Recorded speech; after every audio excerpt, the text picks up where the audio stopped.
the lives of others and to inspire you to do the same. Jay, welcome to the show. How are you? Hey, Dr. Doug. Thank you for having me on. Appreciate your time. Well, I'm enjoying having you. This is an interesting topic, and what fascinates me is how people tend to get to a point, what their journey is on where they finally reach. Where we're talking on podcasts about things that may be entirely different what they originally did, from a business standpoint or from that kind of thing. So, what is your journey? What is your background, and what brought you to this point where you are helping people with trauma?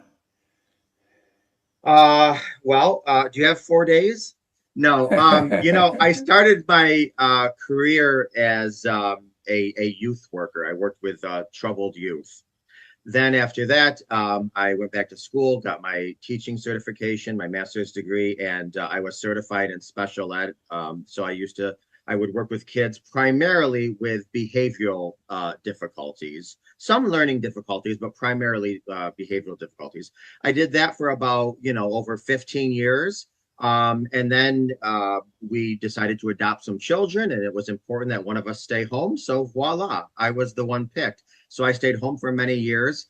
And then as my kids got older, long story short, my father died tragically and quickly. And when I mean quickly and tragically, I was talking with him on the phone one day, laughing, telling jokes, and 4 days later, his casket was being lowered into the ground. Wow. And it just shocked my system. And about 2 days after his funeral, I woke up in my first ever panic attack. Now, I've heard of panic attacks, never experienced one, but boy, do I appreciate it now when somebody says they have a panic attack, because it literally feels like you are dying. It feels like a heart attack. I went on to do some research on why I had this panic attack. And in my research, discovered I had a lot of unhealed childhood trauma. That led me into this deep dive of understanding the differences between stress, trauma, and then betrayal trauma. And I found the topic of betrayal trauma beyond fascinating. And I started getting into these groups. Next thing you know, I was taking all of my wisdom from all the years of my life, and I was helping these groups. And somebody reached out to me and said, I've noticed that you've been helping a lot of people. I have a program. Would you like to become certified in this and help people professionally? And I said, yeah. So I always say I didn't find betrayal trauma coaching. It found me. Okay. The rest is history. All right. And you've written a couple of books. Tell me about the books. Actually, one book has to do with my education. When I was teaching students, when I first started teaching, well, it doesn't matter. Bottom line, I have a children's book out there. It's on Amazon. It's called I Am Loved, Right Where I Am. It's actually doing well, has phenomenal reviews. And then when I started doing my coaching business, I found that from the time of discovery, or what people call D-Day, until the time they can really start coming up, lifting their nose above water, give or take, is about 3 months. So I designed a 3-month betrayal trauma journal, which helps people go from tears to transformation. So I have a published journal as well. Wonderful. So, it's interesting as you talk about betrayal. One of the things that comes to my mind is it's so individually perceptive and perception. So, something may happen to me, and if it were to happen to you, you consider it really deeply trauma. And I look at it and go, oh, okay, that's just part of life. So, first of all, let's talk about what is your concept of trauma and betrayal trauma. And then secondarily, not only how do you define it, but what causes people to perceive it as betrayal rather than just an incident that occurs? Yeah, great questions. So I'm going to tell you something, just for the ease of the viewers. Trauma is simply this: too much, too soon. It's anything that overwhelms our coping mechanisms. And the reason why different people can perceive it differently is because everybody has different coping mechanisms. Somebody might have a strong childhood foundation, strong resilience, a great support system. Maybe they tap into their faith. Maybe they're really good in, yoga and meditation and prayer. and all this other stuff. And if something happens from a traumatic standpoint, their system may not be overwhelmed. When somebody that doesn't have those systems in place, they could experience the same thing, and it could be overwhelming. So it's too much too soon. And basically, betrayal trauma is almost the same thing, only it's at the hands of a primary attachment. So betrayal trauma would be, say, from, let's just say you're relying on a parent. Well, actually, if you're a parent relying on your child, you can get betrayal trauma from a child. You can get betrayal trauma from a boss. It's anyone that you're reliant upon or that caretakes you. So a boss, your job, your actually God or yourself. And I'll give you an example in a second. And certainly a spousal betrayal. Probably 85% of my clients are from spousal betrayals, infidelity, people working to rebuild after broken trust. Right. But when I say God or yourself, basically, you know, I worked with a lady one time, and she was like, Mr. J, I'm a health fanatic. I meditate. I eat organically. I do all my checkups, and I was still diagnosed with breast cancer. So I feel like my God, my creator, and my body betrayed me. So that could be betrayal trauma as well. Okay. So another question that just comes to my mind, and I assume you're familiar with different emotional levels and so forth. And there's a couple of charts out there that have been developed about your emotional level, whether it's happiness all the way down to anger and victim. So I look at victim. How many people that are experiencing trauma, betrayal trauma tend to find themselves in that victim emotional state? Oh, I'd probably initially say 100%. You know, one of the things I like to do is empower my clients. And one of the ways I do that is, you know, instead of victim, can we toss in possibility of survivor? And I'm going to be honest with you, and I know I might put a lot of people off. I don't even like the term survivor. So can we, you know, if they go into survivor, can we start transitioning out of that to fighter? Well, and I agree with you, because survivor still tends to point to victim. And, you know, and that kind of correlates to a victim. And I totally agree with you on that. So I appreciate you making that point. So let's talk about betrayal for a minute. You're defining it, and what brings that about, and how do people normally react? And depending, and you brought up the fact that you've had a fairly healthy childhood and so on and so forth, and some deep beliefs and that type of thing, you may be a little bit more resilient. But what have you found common wise among the people you work with? What are some of the things that cause that sense of betrayal? What are some of the things that they've experienced in childhood that immediately brings up to the point where they perceive it now as betrayal? Well, okay, great question. And first, let me just rewind 2 minutes and just say this. I want to give differences between trauma and betrayal trauma. Okay. There's a few differences. I just want to point out 3. Okay. Number 1, betrayal trauma is a secret society. So right now, let's just say, you know, somebody listening has a parent pass away. That's traumatic. Yes. That's traumatic. However, you can call your boss and ask for some bereavement time. Your coworkers show up to the funeral. Maybe your neighbors bring you some meals. You can't call your boss and say, hey, listen, I need time off. I just found some hooker numbers in my mattress from my husband. You just don't do that. It's a secret society. So you don't tell people things. So you don't have the collective support. So it's a secret society, and people feel so alone. That's the first difference with betrayal trauma. The next difference is it's so personal. If you have a parent that dies, yeah, that's sad. It's traumatic, and it's going to change. But unless you killed your parents, you can't personalize it. When you find numbers under your mattress that your, you know, spouse is hooking up with people, or an app on their phone, they're meeting people on their lunch break, you personalize that. What was wrong with me? Why wasn't I good enough? So it's personal, betrayal trauma. And the last point I'll make as far as the difference between trauma and betrayal trauma is that trauma affects the here and now and in the future.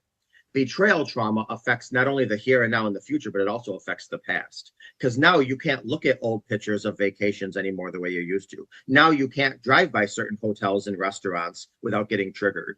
So those are 3 key differences between trauma and betrayal trauma. Now, to answer your question, Okay. I think what happens, and listen, there's no study on this next point I'm going to make. This is just Mr. J's thought and study and whatever my expertise is. I feel when I'm dealing with clients that when they are dealing with the betrayal at hand, it's probably about it's affecting them about 40%. What's the other 60% of what it's affected is it's waking up that sleeping giant of all the childhood wounds they never healed. So that's what I have found. And have you found there's common themes among the childhood trauma that they've experienced that brings up, or is it really individualized? No, it's really individualized, but it usually does go back to some type of childhood betrayal trauma, whether it was a babysitter, an aunt or an uncle, a parent, a neighbor, somebody that they relied upon, they were getting care from, who somehow in some capacity betrayed them. Okay. And you talk a little bit, and I'm curious, what's betrayal blindness? You haven't mentioned that yet, but what is betrayal blindness and how does that fit into this whole discussion? So betrayal blindness was a term that was keyed by Jennifer Freed, I believe in 1991. And basically it's a part of our nervous system. It's the fawn response, if it was to fit in one of those F's. Although we know them as the three: fight, flight, fawn. I think there's a lot more F's. There's fight, flight, fawn, forget this, F this. I think there's a lot of F's. But anyway, betrayal blindness is this. It's a phenomenon that what our mind does is minimize or deny what's in front of us as a way to protect us. So it's actually meant to protect us. But I call it our best friend and our worst enemy, because what happens is when the truth comes out, now we're dealing with multiple wounds. Let me explain. Okay. So Little Red Riding Hood, right? She wants to see her grandma. She loves her grandma. She misses her grandma. But let's just say there's COVID lockdown. She can't see her grandma. So she's got to wait for 2 months, 4 months, 6 months. All of a sudden, the lockdowns are lifted. I can go see my grandma. So she starts making oatmeal cookies, banana bread, chocolate chip muffins, you name it. She's so excited. She knows there's a big bad wolf in the forest, but she's so blinded by wanting to see her grandmother. That's all she knows. And so she goes and she trudges through the deep, dark, precarious forest, and she knocks on the door, and something inside her just immediately feels off. But she misses her grandma. She wants to see her grandma. But nobody calls, nobody answers the door. So she opens the door and she's like, Grandma, something in her body says danger. But she's like, I want to see my grandmother. I have blinders on. So she goes in the back bedroom. Now, the red flags in her body are screaming. Because she even says, Grandma, why do you have beady eyes, a long nose, and sharp teeth? I mean, it's right in front of her. But she still questions it because she wants to see her grandmother so much. To the detriment, the wolf winds up eating her. Well, that's what happens with betrayal blindness. We'll see the chapstick in the glove compartment, or we'll see the smell the perfume, on our spouse. And what happens? Betrayal blindness kicks in, and we're like, oh, he just gave his coworker a ride home from work. Oh, he was just doing a tester at the store. That's what I smell. The facts are right in our face, but the fact that if we were to accept our spouse is cheating on us would be so devastating and overwhelm our system shuts down to it and we become blind to it. Now, when I say our best friend and our worst enemy, it's because it does protect us in a way. It does protect us. But what winds up happening is once it all comes out in the wash, as my mother used to say, and the truth is revealed, now not only are we dealing with the betrayal from our spouse or whomever, but now we've separated ourselves so much from ourselves that now we don't even know who we are while we're trying to work on healing from betrayal. So it's a double win. So here's my question: as you're talking about the blindness and how individuals will stay in a relationship and so forth and just kind of avoid seeing what's there, obviously. But let's talk about trauma, physical, mental, emotional abuse that goes on, say, in a relationship. And we talk about individuals who will stay in those relationships because they tend to be really it's difficult to get out of that. Is that in a sense because when you get into a relationship, you have this vision of what's really going to be about and how good it's going to be and so forth, and then all of a sudden these other things happen. Is that a form of betrayal? You mean within yourself? Well, within yourself, and you're married to someone, and all of a sudden you're getting the emotional abuse or physical abuse or whatever that happens to be, and you had them, visioned to be at a certain level of love and kindness and trust, and all of a sudden here's all this stuff going on that you never expected. Is that something that they're kind of betraying you because they're not who you thought they were? The line can be very murky with that scenario. I think a lot of people stay in relationships for various reasons, whether it be, we have kids, I don't want to disrupt this dynamic, whether it be somebody's financially reliant upon someone, whether it be, I promised God that I was going to stay in this marriage, what have you. So usually betrayal trauma is not something that's slow and endured throughout. Usually it's a big earthquake in the life. Now, let me tell, depending on the person's experiences and developmental potential trauma, certainly they could feel some betrayal trauma. But usually it's more of, I call betrayal trauma almost like the cancer of diseases. It's and I say that for a few reasons. Number one is because just like cancer, betrayal trauma affects the whole entire family. And just like cancer or heart attack, if you recover, usually if you do the work, somebody could be far more healthier after a heart attack or a major disease than beforehand, because now you really know what to focus on that maybe you weren't focusing on before. So yeah, certainly, most definitely, let's just say you get out of a 20-year marriage or relationship and you're like, wow, this person really betrayed me. Certainly. But betrayal trauma, usually what happens is it's a profound shock to your system. When you're with somebody who over 20 years is verbally abusive, it's not necessarily a shock to your system.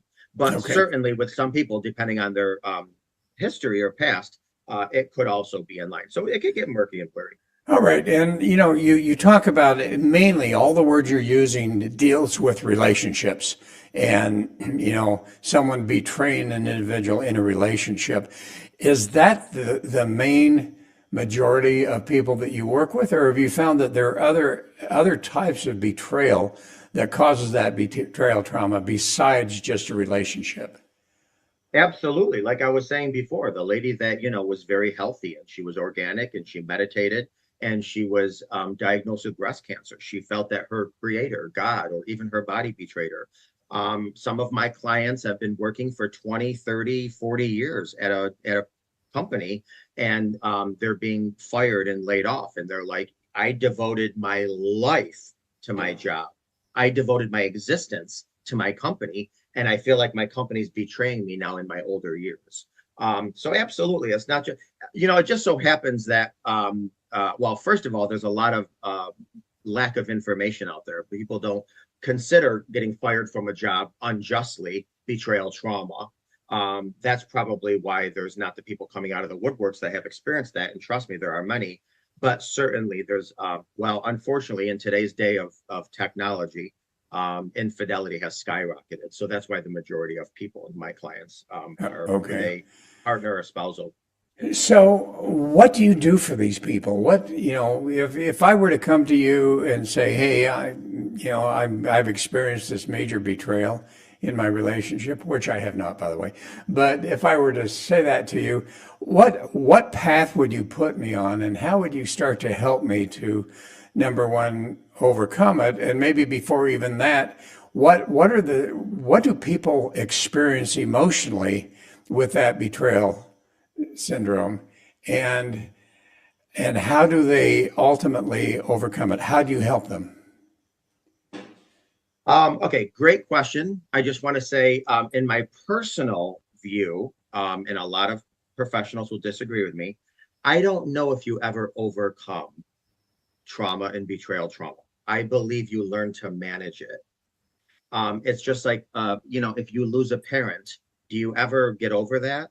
No, but you absolutely learn to deal with it better as the years go on. And number two, I want to say this. Love your question, but it's like going to the doctor and saying, I have arthritis. How can you help me? Well, hold on. Do you have osteo? Do you have rheumatoid? Do you have, where does it hurt? When did you first experience this? What have you tried before? So there's a whole, modality and methodology to understanding things. But I'd also want to know, what did you discover? When did you discover it? How did you discover it? What have you been doing from then till now? Because I talk to people who just found out their spouse has been cheating on them, and they're literally bear hugging the toilet vomiting while we're on the phone. And then I talk to people who are 30 years out of infidelity, but they just never dealt with it. And now something happened in their life where that brought up, that conjured up some of these feelings. So it would really depend on the spectrum where you are too. But just for the sake of conversation, let's just say somebody's a few months out and 2, 3, 4 months out of there. One of the things that I have people do is first of all, I try to teach them like grounding techniques, breathing exercises, which are very, very, very researched. A lot of people are like, yeah, I breathe, help me. And I get that. But there's certain things, there's certain ways we breathe where, we raise the chest area, the lungs that really kind of get in the way of our heart having the maximum amount of room. Grounding techniques, name, 3 things you can smell, 2 things you can touch, 5 things you can see, whatever. So I really try to introduce those just because the triggers from betrayal trauma will take you to your knees. And maybe if we have time, we'll get to triggers. But one of the things I have people do is write down a needs assessment, because everybody's needs are going to be different. If I'm talking to, let's just say, a single mother and she has 4 kids and she works full time, one of the things I'll have her do is write down a needs assessment. What do you need? So your needs might be, okay, what are 3 restaurants where I can touch my app or call, and within 30 minutes they'll deliver food? Because when you get a trigger and you're in the fetal position in bed, you can't get up, your kids still need to eat. So that's your needs assessment. What are 3 people you can call in the middle of the night that won't ask you any questions? They'll just immediately listen to you. Or 3 people you can call that'll pray with you. Or 2 comedy shows or movies that are funny that you used to love. That's not going to make you laugh, but even for a fraction of a second, maybe it'll get your mind off of what you're thinking. So everybody needs to create their own needs assessment. What support systems do you have in play? Whatever. And so really, that's one of the many things that I try to help people with. I try to help people with how to deal with their triggers. Triggers are, our mind, the amygdala, which I call, if I'm speaking to a female, a woman, I'll say, the amygdala, the first 3 letters are Amy. Sometimes you got to talk to Amy if you get a trigger. Say, okay, Amy, thank you for reminding me that I was in danger, but I'm not in danger anymore. Talk to yourself. Listen, we've all talked to ourselves in crisis, so talk to yourself to get out of crisis. And if you're a guy, sometimes I say call Elmo, because the amygdala is almond shaped. So I'll say, hey, Elmo, there's no hungry tiger in the room right now looking at me growling. I'm not in any fear. Do some grounding technique. So really, this would take weeks for me to tell you all of the things, but just some things are just really to get you under control. Then we get into journaling and somatic exercising and, all kinds of stuff that depending on really, because another thing too is just like what one person might respond to trauma and the next person might not see trauma. One person might respond to something and another person might not respond to it. So really, sometimes it's really hit or miss too. And it's trial and error what happens, but there are some definite tried and true things to really help people get through this. And as you talk about triggers, there are different approaches to that. Some people say, you're never going to get over them, so learn to deal with it. I like your idea of kind of stepping outside of yourself and talking to yourself about some of those things.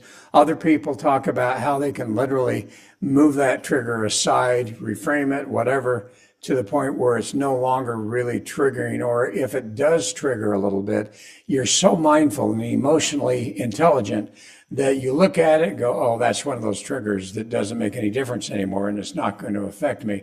So as you deal with people in the betrayal trauma, how much effort do you feel needs to be put into, and how much do you put into helping to somehow deal with those triggers to the point where they can be put to the side? Not that they'll ever go away, but they're put to the side so that the brain is able to develop new neural pathways, and those neural pathways that had to do with all those triggers have kind of just been put to the side. Yeah, great question. And let me just say this. When we are in the acute stage of betrayal, there's no managing triggers, in my opinion. And when we're in that acute state, what you want to do is get to so there's the acute stage of betrayal, and then there's the healing and growing from betrayal. And so triggers are on both sides of these. So really, depending on where people are, really at this point, it's managing triggers. Then there's the middle point where you're learning tools and techniques. Now you're actually ruling your triggers. So for instance, if somebody's in the first 3 or 4 months where they just found out, let's just say, a spousal infidelity, things that you can do is just tell yourself, okay, when you get out of bed in the morning, I'm going to get triggered today. I'm going to get triggered today. When I get triggered today, and even while you're talking, you could be getting triggered, because the first couple of months of betrayal, you're waking up in the middle of the night with nightmares. You're waking up with panic attacks. It's the last thing on your mind. You're dreaming about it the first thing in the morning. So tell yourself, all of this is normal. It's a part of how my nervous system reacts. I understand that. Just, you got to talk to yourself. Couple things you can do. I tell people, hold ice cubes in your hand, splash your face with water, belt out a song, put a smile on your face. You're not going to feel happy, but it tricks your brain into saying all is good in the hood. Chew some gum, because a lot of times we will tell our nervous system, fight, flight, hey, if you're eating, you can't be in danger. You can't be running away from a wild lion if you're eating. So chew some gum. Chewing might help. Another thing, too, I think is really great, because our amygdala is spasming at this point, is throw out some math facts. And the more intense the math facts get, the more you're engaging the frontal cortex, and that's being now engaged rather than your amygdala. So, and this works great, because if, let's just say, you're in a work meeting and you're in a boardroom, you can't be, I need some ice cubes, and I splashing your face with water. But what you can do is 4 + 4 is 8 in your mind. 8 × 2 is 16. 16 × 2 is 32. 32 + 4 is 36. And that way now you're engaging the logic part of your brain, really taking over the amygdala. So this is in the first acute part of managing your triggers. One of the things that I tell people is this. This is what, like, triggers in a lot of ways. Imagine there's a box, right? There's a box, and on the bottom of that box, there's a big sharp nail, okay? Then there's a balloon, and it's filled with manure, okay? So when you experience some betrayal trauma, it's like that balloon gets released into that box and it starts bouncing all around. Within no time at all, it lands on the nail, explodes. You got manure all over the box. So now you're trying to go back and clean it up, but it's overwhelming. And you don't even get to clean all of it up before the next balloon is in there and it explodes. And then you're cleaning up all that manure, and you don't even, but with time, the balloon shrinks just a little bit. And now it goes into the box, and maybe it takes 2 seconds instead of no seconds at all to land on the nail, and that explodes. Well, with time and supports and techniques, you can wipe up that manure before the next balloon hits that nail. Then, with a lot of time and work and dedication, eventually that balloon gets very small, to where it takes a while for it to hit the nail. Then just a little bit of manure gets splat out, and you're like, oh, let me go in here and just clean this up, whatever. And then you move on. And then eventually, with a lot of time, work, dedication, commitment, and hard, fortitude, that balloon is now tiny, and instead of manure, it's filled with glitter. And I'm talking about maybe months or years out. So anyone that has kids that ever played with glitter, it still gets messy, but it's I'd rather clean up glitter than manure. So now it takes so long to hit that nail. And when it does, now it's just glitter. And that way, a lot of people like driving down the road, let's just say 6 years after betrayal, they'll be driving down the road and they'll stop and they'll see a hotel. Let's just say their spouse was caught in a hotel and they'll look at the hotel. Oh yeah, I remember that. Yeah, that was a sucky time in my life. Oh, light screen, go. That's the balloon with glitter in it. So you'll be reminded of it, but it will not bring you to your knees like it did the first, 3, 4, 5 months. Okay, so percentage wise, you're dealing with what, 60, 70, 80% relationships? I would say 85 to 90. Okay, so here's my next question. You're talking about betrayal of a spouse.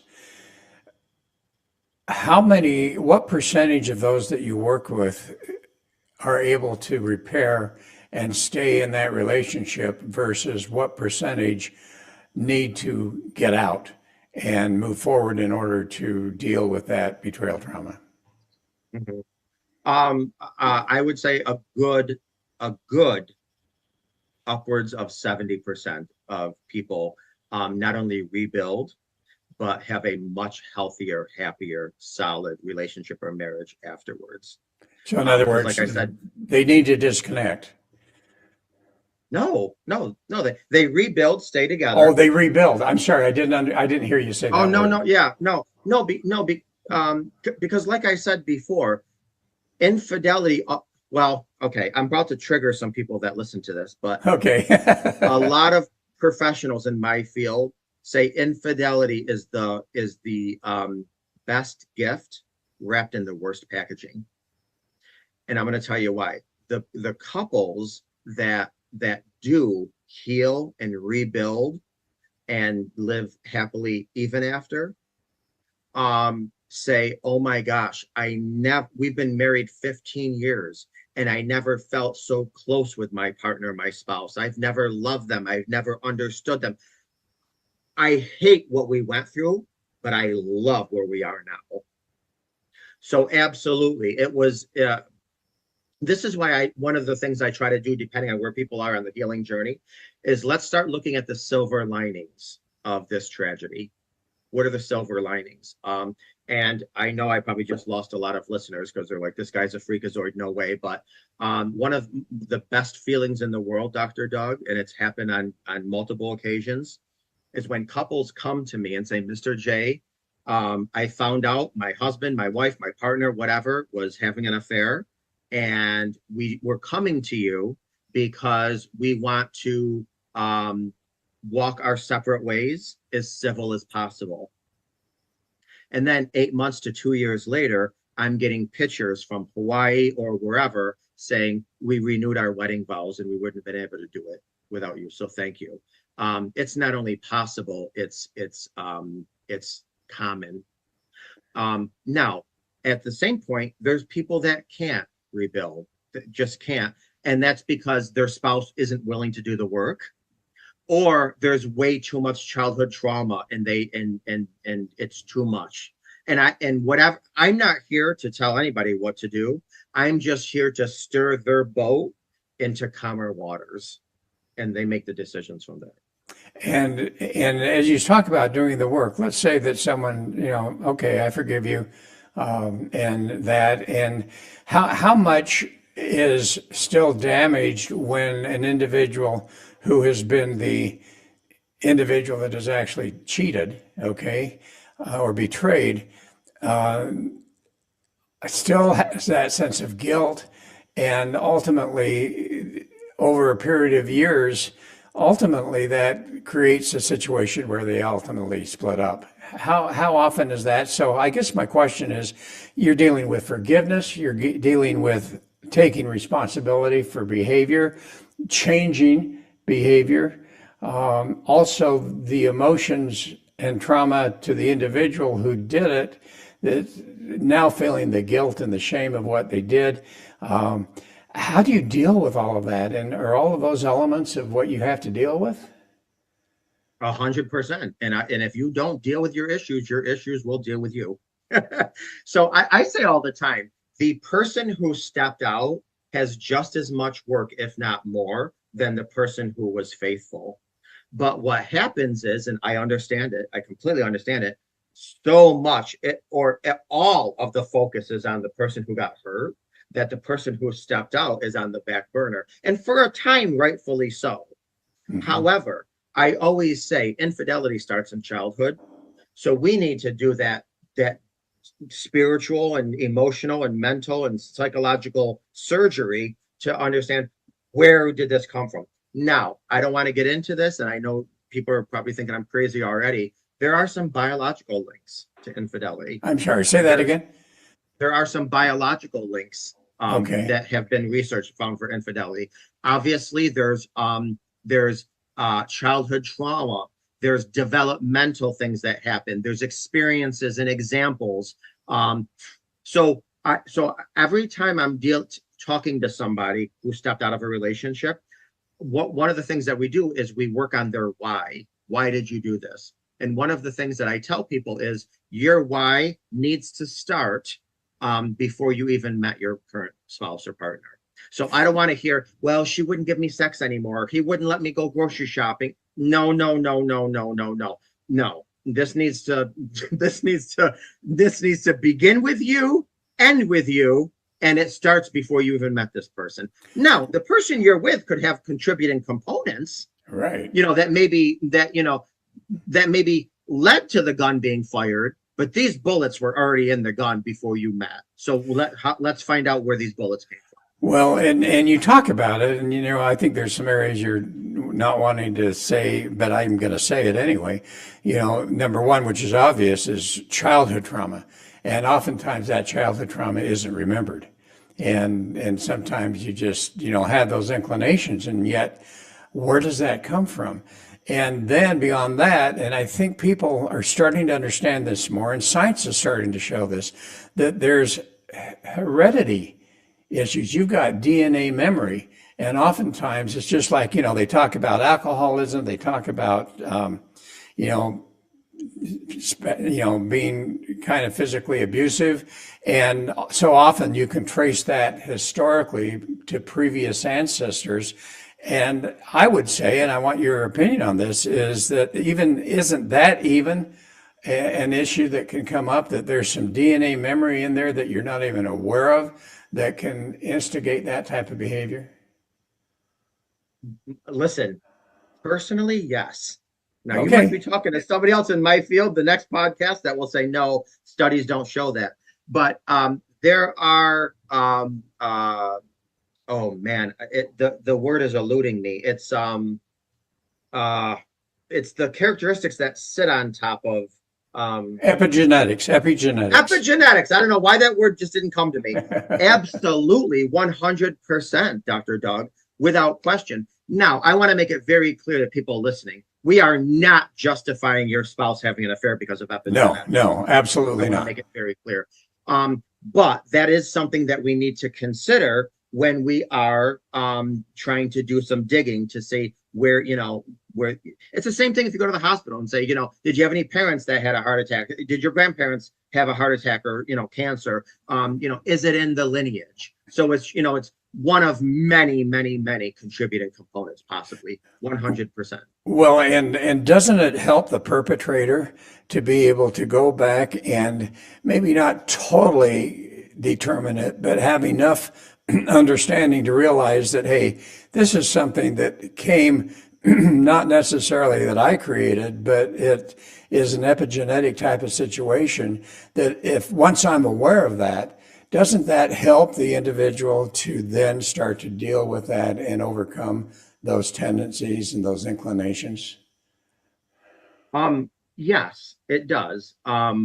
It helps both parties because I think knowledge is power. It helps the person who was in the relationship understand, you know what? I'm not excusing their behavior at all because they're still a grown but man. I don't want to say the word. And they know right from wrong. And I want to make sure nobody listening is taking any of this as an excuse, justification, or rationalization. That it could be but yes, absolutely, that's a contributing component.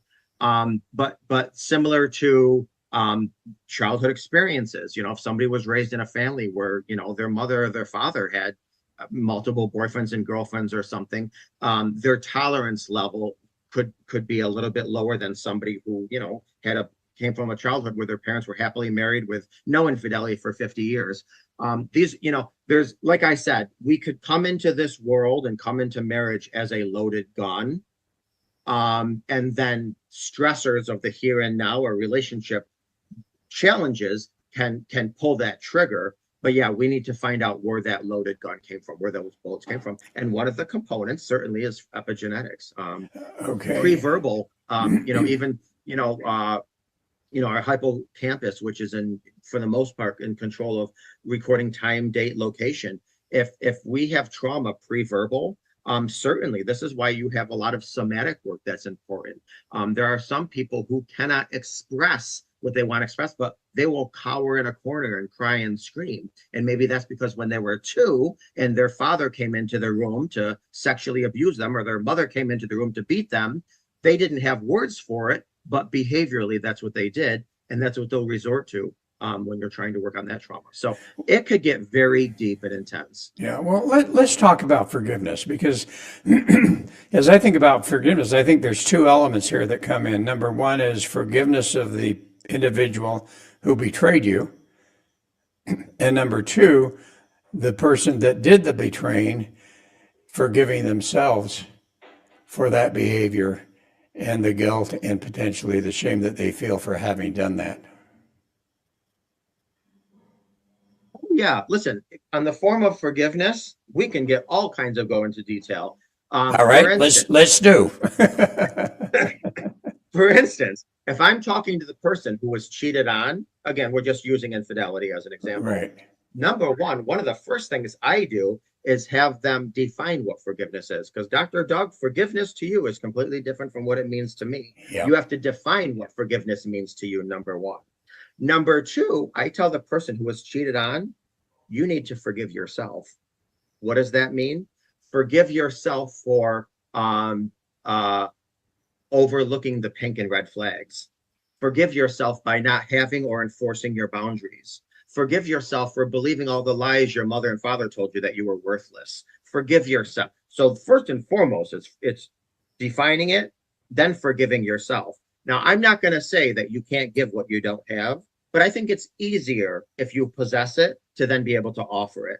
Because a lot of people are like, I don't even know what the hell forgiveness means. Sorry to swear. I don't even know what does it mean to forgive, and blah, blah, blah.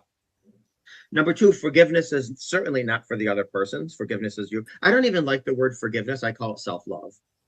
Okay. And here, the other thing too is we not only have to, when it comes to our partner or anyone, we not only have to forgive the fact, but we have to forgive the impact. This is what I mean. If I come into your house right now, right, and I take $1,000 out of your dresser drawer, and you say, Mr. J, I need that money back. And I'm like, no, not going to give it back to you. And you're like, well, I need my $1,000, whatever. Well, after you ask me that for so long and I keep saying no, you're like, forget it. I'm not going to charge you anymore. I'm not going to expect you to give it back to me. I'm going to relinquish the tie we have between each other. And that tie is that you owe me money. You don't owe me any more money, whatever.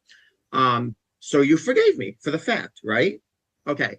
But now, 6 months down the road, now you are getting thrown out of your house because you can't pay your mortgage or your rent because I screwed you by taking that $1,000 and you got behind on bills, and now you have a foreclosure or whatever. Well, now you're impacted by what I did. So you're going to have to forgive the impact too. When it comes to betrayal trauma, there's no such thing as 1 or 2 impacts. There's many. So forgiveness is not a one and done. It's an everyday occurrence. You have to not only forgive the fact, forgive the impact. And it's a journey. Forgiveness is a journey. And sometimes I tell people, if you can't forgive, can you say, you know what? I want to forgive. And if you can't go there, can you say, I want to forgive?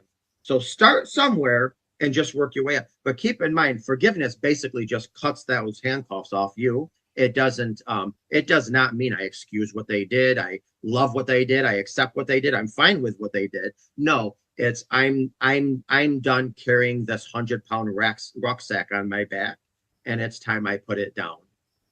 Okay. And I think what you said is so important, that You can't forgive someone else until you've learned to forgive yourself. And you talk about self-love, and you talk a little bit about theology here, and I know you have a background in that. I think of something in the New Testament where Christ says, the greatest commandment is love God, and then the second, love your neighbor as yourself. And I've looked at that, and what has come to my mind is that what he's really saying is you can only love your neighbor as much as you love yourself. And when you talk about forgiveness, the same thing. You can only forgive someone to the degree that you have allowed and learned to forgive yourself. Yeah, yeah. One of the things, speaking of, the Bible, one of the things that I try to, if I'm talking with a couple that has a deep faith background, or a walk with faith, I'll say, one of the things that I want you to hear from your partner is this. So let's just say there's a couple and we're working, and the couple, the person who stepped out, I want them to tell the person who they hurt and broke trust with this statement: I'm so sorry I could not protect you from my wounds. Because listen, infidelity, in my opinion, is much like cutting yourself. We do it to numb, distract, avoid, cope with something.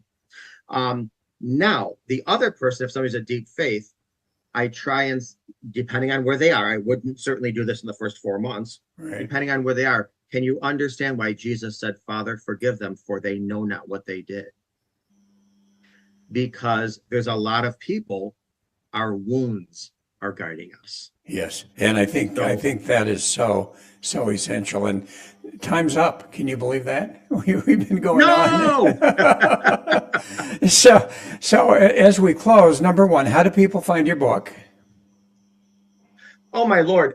You can find my book, me, anywhere on my website. It's mrjrelationshipcoach.com. And listen, I'm going to tell you something. Even if people never want to see my face, hear my voice, do anything, whatever, I have a lot of free resources on my website. So even if they just go to my website, mrjrelationshipcoach.com, and just take advantage of my free resources, because there's a lot of people in a lot of need. So please just take advantage of whatever I have to offer. Great. And if you were to share a final message with people that are suffering from those difficulties and betrayal trauma, what would you say to them?